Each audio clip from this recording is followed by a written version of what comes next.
open world standards, Elden Ring is a bit of a weird game. It feels familiar and alien at the same time, throwing away decades of popular genre tropes popularized by series such as the Elder Scrolls. And by throwing those tropes away, it leaves some weird quirks in its wake. Like, did you know that you can land on this tiny pillar edge here and trigger a kill cam, but not die? It's pretty neat. It definitely didn't take more than 10 times for me to stick the landing, I assure you. Oh, and don't worry about the wooden spoon. I just needed something to hold. All the cool kids hold microphones and my hands were going all over the place, so it just helps me focus. Despite Elden Ring not being that old, it has a certain nostalgia about it. Everything feels older than it is. Like we all grew up with Elden Ring and we're all reminiscing about it 20 years on. Something about the landscape communicates this.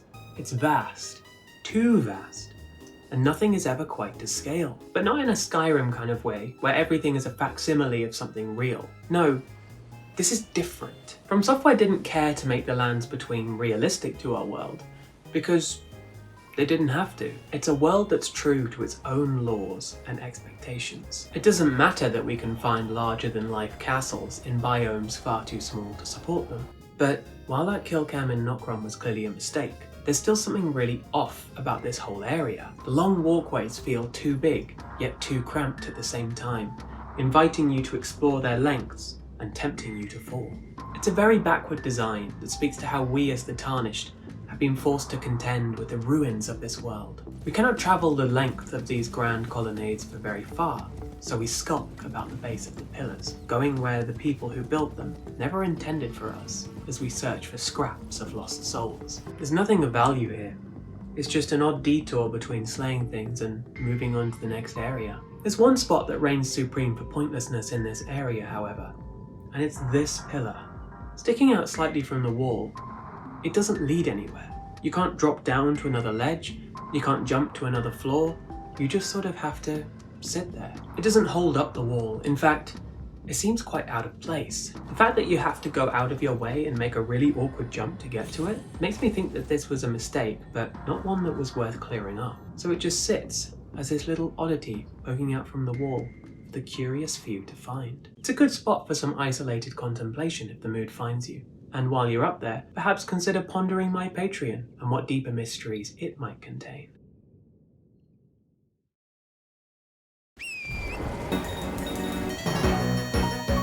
While perhaps not as large as some sources would have you believe, Elden Ring's map is still enormous. It isn't unreasonable to expect that you might be riding on Torrent's back for several minutes between locations, and that's when the mind really starts to wander. Elden Ring is very good at creating these in-between places, rejecting the philosophy that players should always be close to a point of interest at every corner. The world is interesting in a meditative way, and I find myself drawn closer to it by the relative calm and quiet, able to take it in at my own pace. I find this meditative design drawing me to the southwestern shore of Limgrave, where these titanic ruins lend a sense of age to the world. But this is more than age in the archaeological sense. This is like real age. Like Elden Ring is making a direct callback to older game design. I mentioned how Elden Ring has a very nostalgic quality about it. There's something very Zelda, something very Nintendo about the way the lands between are designed. A sense of zen, where danger lurks around every corner. If you've seen a video of mine before, you will have heard a lot of Jak and Daxter music, and that's partly because it's an excellent soundtrack, but also because it's peak nostalgia for me, and judging by some of the comments, some of you too. Standing in this spot by the waterfall was what made that sense of nostalgia finally solidify me, and I found myself, 25 years later, standing on Sentinel Beach all over again, chasing seagulls. Between these columns, and the Evergaol to the east, is this grassy slope in between. There's nothing down here to speak of other than this absolute bloodbath as these demi-humans lay into these Godric soldiers. But its shape is what interests me. It's a nothing area, a void. It didn't need to exist. Elden Ring wouldn't be any worse off if this area wasn't part of it. If it wasn't here, no one would think that the map was missing something. This area is just a backdrop. It's a place that exists so that the rest of Limgrave can feel like it belongs somewhere, and not just be isolated locations in an empty void. Being right next to the main road, this feels like standing in the margins of a book, The real content is in the words. This area just exists to give the words a frame so that they don't look weird. This is the most J. Alfred Prufrock bit of land I've discovered in Elden Ring, and if you get that reference, how's that English degree doing? But there is one happy accident to come out of this area. If you follow this secluded path down to this flat ruin, you can actually leap over onto the Weeping Peninsula. It's a very tight jump, which leads me to believe that it's not intentional. And despite the fact that 99% of players will just ignore it and go down the main road as usual, From Software accidentally fulfilled this area's place as the margins of the world by letting you hop, metaphorically, from one page of content to the next. Is that too much? Do I just sound like an arsehole now? Hold your torrents though. We're not done with the sea, because it's time to go to the beach.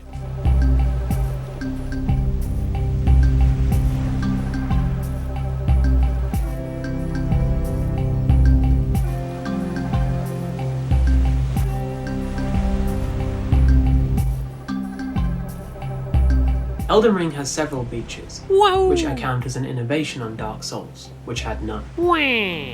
If I had to sum up these places in one word, it would be bleak.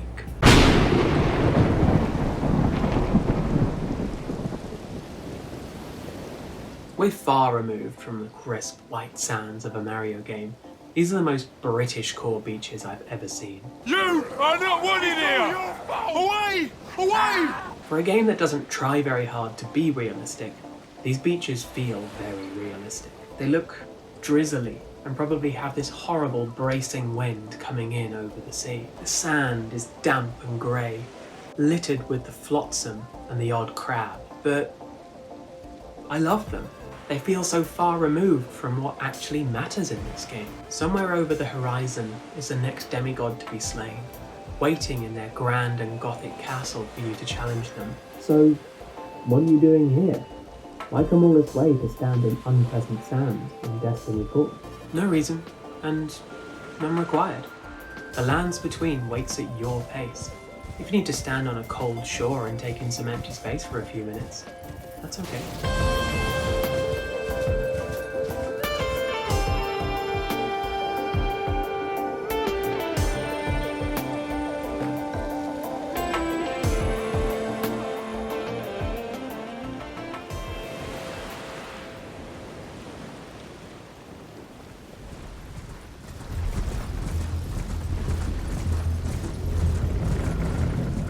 Probably do a whole video on Castle Morn and why it feels kind of off, but I think this armory by the entrance does all of the talking that I need to. This room is pretty unique in Elden Ring, as it's one of the few areas that takes you off the beaten path to a room that is ultimately completely pointless. There are no items, no illusory walls, and no summons or quests I can think of that relate to this place. It's just a room full of props.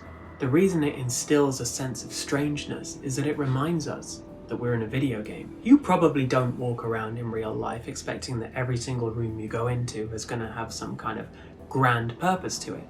But our understanding of video games has drilled into us this knowledge that everywhere has to matter. Everywhere has to have a purpose. If it didn't have a purpose, it wouldn't be important, and so the developers wouldn't include it. This room flies in the face of that. Its lack of anything to do makes it feel kind of uneasy. The game is subtly telling you that you shouldn't be here, so perhaps it's best that we skedaddle. While I talked about the beaches in Elden Ring filling me with a certain longing, the beaches behind Castle Morn fill me with something of the opposite. The jellyfish here are perfectly friendly, but the way they float about lends a sort of ghostly quality to the area. It's wide open to the sea, with this looming grave mound in the background, and these tight coastal margins are really not helping with a sense of claustrophobia that you get there. There's something incredibly gamey to the way Elden Ring tells the player that it can't go further into the sea. Instead of the land just tapering off naturally, it's an abrupt drop into an abyss. This isn't anything new to Dark Souls fans particularly, but it is an odd and archaic way of communicating the boundaries of the walkable land, much like a much older game would. It makes these beaches unexpectedly treacherous, and if you don't look where you're going, you're going to fall right in. This sheer drop makes the lands between feel a bit like a floating island disconnected from the crust of the world, and that one day it might float across the surface of the ocean and bump into another landmass. So don't take the plunge, you will die. Returning to that back section of Castle Morn again, what I wasn't expecting to find was Elden Ring's most touching moment. Out here at the ends of the world, a castle stands in flames as victorious misbegotten slaves celebrate their liberation. Yet here, in this cramped dungeon, a survivor of that same wretched regime lies, with its head tucked in its hands, weeping.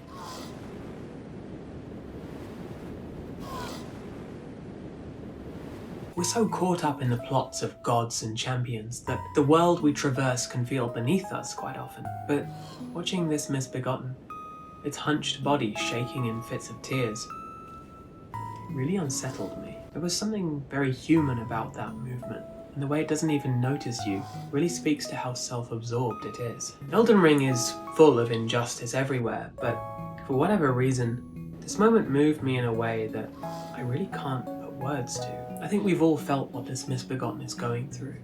That feeling of crushing darkness, like the world is falling in on you, and that there's just no hope. It doesn't matter that they've been liberated. The fact is, the world is still a terrifying place, and change is always terrifying. One of the things that I don't think we truly, really get to appreciate is just how much change affects people in this world. We are responsible for so much of that change, and here we're seeing someone who has to deal with something that, compared to what we're doing to the world, is so much smaller. But when their entire life has been servitude and slavery, it's a much bigger change than you or I can comprehend. How many times have I come down here and slain them without a second thought? Too many times. And that thought disturbs me more than it should.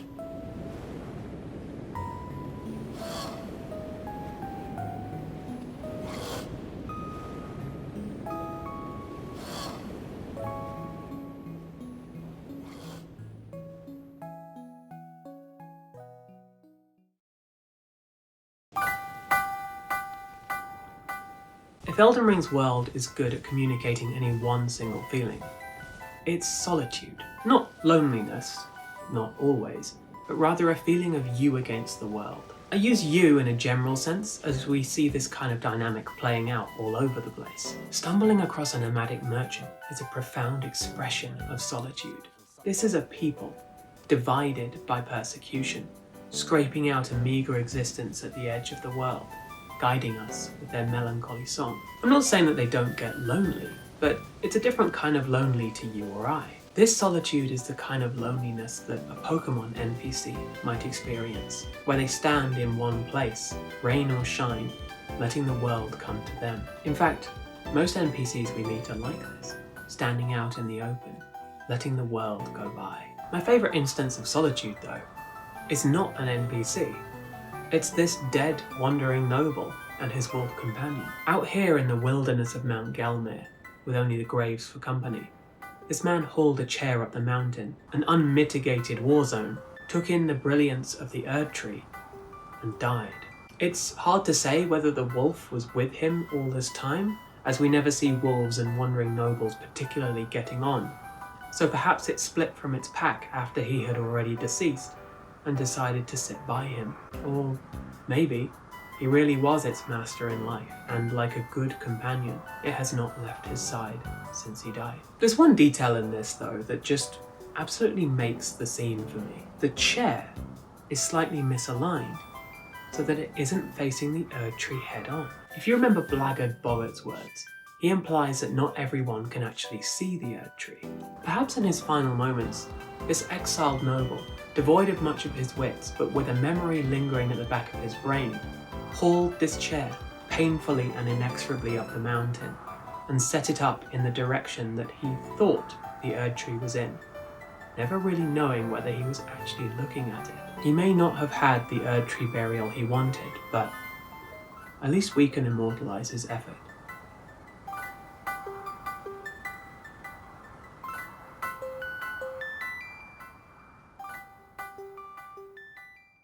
When it comes to pointlessness and nostalgia and all sorts of feelings. One area that's impossible not to mention are the Eastern Caleb Dunes that make up Radahn's arena. I think this is the single largest arena in any Souls game, with a surface area matching the Weeping Peninsula, and it's far too big for just one boss arena. But that's intentional, because this isn't really Radahn's boss arena. This is the site of the most climactic battle of the Shattering. Radahn just happens to still be here. Something common to almost all Souls bosses is that they often feel quite divorced from their arenas. Like, why is this guy waiting behind a fog gate for me? Why are they here? Why am I fighting them? Do they eat? Do they sleep? Don't they have better things to do? By contrast, the arena for Radahn's boss fight feels like the most natural one From has ever come up with. He's been roaming this battlefield for a long time now, subsisting on the bodies of the dead, being driven mad by Scarlet Rot. This is less boss arena and more Radahn's quarantine. It's a safari park in an exclusion zone, and Jaren is organising the last hunting trip to put an honourable end to the old general, even though his wits are too far gone to be able to appreciate this effort. I think you can only truly appreciate this place when Radahn is dead, and you're free to roam the vast emptiness of it yourself. Apart from some catacombs at the northernmost tip, everything here is set dressing. Piles of discarded equipment, sand-swept ancient columns, and the ghosts of ships populating a tempestuous sea. Yet, it's full of all sorts of tiny details too. These high-up ledges up here still have grass on them. A developer put that there, even though from pretty much no vantage point can you even really notice it or appreciate it. Standing by the coastline here elicits a similar feeling to standing on Limgrave's beaches, except it's lacking that sense of calm. This place stands as a warning foretelling the end of the world, and while it may be still now, it stands as a warning to us in the future of what unchecked power can do, so that when we finally get a chance to put the world right, we make sure that we choose wisely. Souls games have always had a certain introspective quality to them, but with Elden Ring leaning into this very open world design, it lets the developers lean into more of these kinds of feelings. Games are highly personal, and the feelings that I get from these places that I've shown off today might not be the same as you. So if there are any places in Elden Ring that really make you stop and think, and just go, ah, that's cool, let me know in the comments. I didn't touch on the DLC for the sake of video length, but if you want to see what places there I find interesting, let me know. I'll make another video. In the meantime, liking and subscribing goes a very, very long way. And if you're feeling extra generous, check out the Patreon. Otherwise, thank you so much for watching to the end. Bye.